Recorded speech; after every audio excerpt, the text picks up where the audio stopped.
আসসালামু আলাইকুম। আসসালামু আলাইকুম ওয়া রাহমাতুল্লাহি ওয়া বারাকাতুহু। ওয়া আলাইকুম আসসালাম।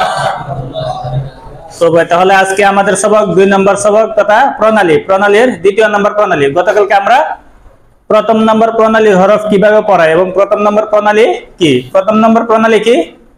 নক্তা ছাড়া 14 হরফ।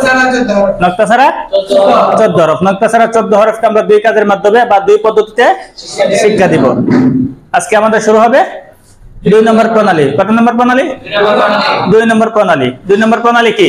2 নম্বর প্রণালী হলো দাল জাল র সা সিন শিন সাদ দাত তা জা আইন গাইন। এই 12টি হরফের 6টি নক্তাওয়ালা হরফকে খেয়াল করেন, এই 12টি হরফের 6টি নক্তাওয়ালা হরফকে 4 কাজের মাধ্যমে শিক্ষা দিতে হয়। কয় কাজের মাধ্যমে ভাই? কয় কাজের মাধ্যমে শিক্ষা দিতে হয়?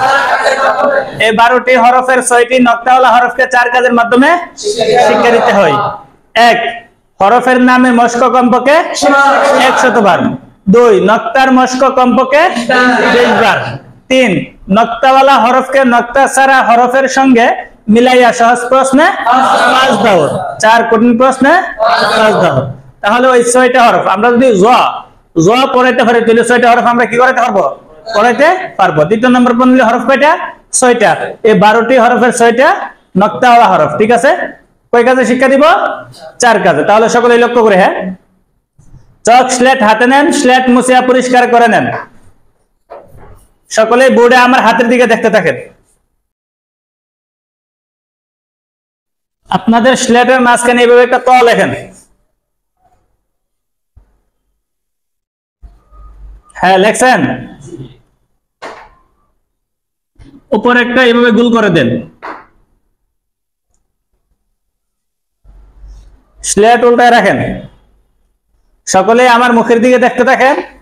আমি একবার বলার পর সকলে একত্রে একবার বলিয়া চুপ থাকেন। বলেন জ জ জ জ জ জ। আপনি বলেন, আপনি বলেন, আপনি বলেন, বলেন জ জ জ। এভাবে হরফের নামের মশক কমপক্ষে 100 বার। সকলে বোর্ডে আমার হাতের দিকে দেখতে থাকেন। আমি বোর্ডের কর্নারে 3টা চিহ্ন লিখছি, আপনারা সকলেই দেখতে পাচ্ছেন। উপরের চিহ্নটা দেখেন, দেখতে গোলাকার, মধ্যখানে ফাঁকা, এটাকে বলে শূন্য। কি বলে? শূন্য। এই শূন্য ব্যবহার হয় অঙ্কে। কোথায় ব্যবহার হয়? অঙ্কে। তাহলে এই শূন্য আরবি হরফে কি হয় না? ব্যবহার হয় না। তারপরে দেখেন মধ্যে যে চিহ্নটা দেখতে গোলাকার, মধ্যখানে ভরাট করা, এটাকে বলে বিন্দু। কি বলে ভাই? বিন্দু। এই বিন্দু ব্যবহার হয় বাংলা বর্ণে। কোথায় ব্যবহার হয়? বাংলা বর্ণে। তাহলে এটাও আরবি হরফে ব্যবহার হয় না। তারপরে এই যে 4 কোণা বিশিষ্ট গোলাকার, এটার নাম নোক্তা। কি? নোক্তা। এই নোক্তা ব্যবহার হয় কোথায়?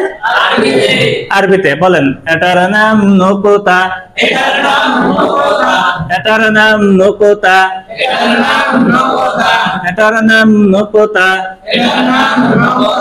এটার নাম নোক্তা, এটার নাম নোক্তা। নোক্তা আছে? নোক্তা আছে? ওই নোক্তা, ওই নোক্তা কোন দিকে? বলেন জর উপর 1 নোক্তা, জর উপর 1 নোক্তা। বলেন জর উপর কয় নোক্তা? কয় নোক্তা? কোন দিকে? বলেন জর উপর 1 নোক্তা, জর উপর 1 নোক্তা। সকলে স্লেট নিজেদের দিকে এভাবে ঘুরান, দেখে বলুন তো জর উপর কয় নোক্তা? কয় নোক্তা? তাহলে নোক্তা মুছেন। দেখার নাম বলেন।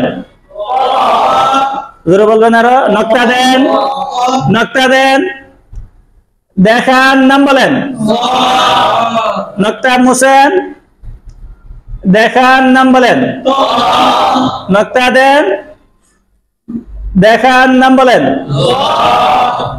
কঠিন প্রশ্ন। আমি শুনেছি লাকসাম মাদ্রাসার ছাত্ররা খুবই মেধাবী, বুদ্ধিমান। আপনারা কি এই জোয়াকে তো বানিয়ে দেখাতে পারবেন? পারবেন? দেখান তো। মাশাআল্লাহ। জোয়ার উপর থেকে নকটা মুছে দিলেই তো কি হয়ে যায়? হয়ে যায়। আপনারা কি এই তোয়াকে জোয়া বানিয়ে দেখাতে পারবেন? দেখান তো। মাশাআল্লাহ, তোর উপরে একটা নকটা দিলেই তো কি হয়ে যায়? জ হয়ে যায়।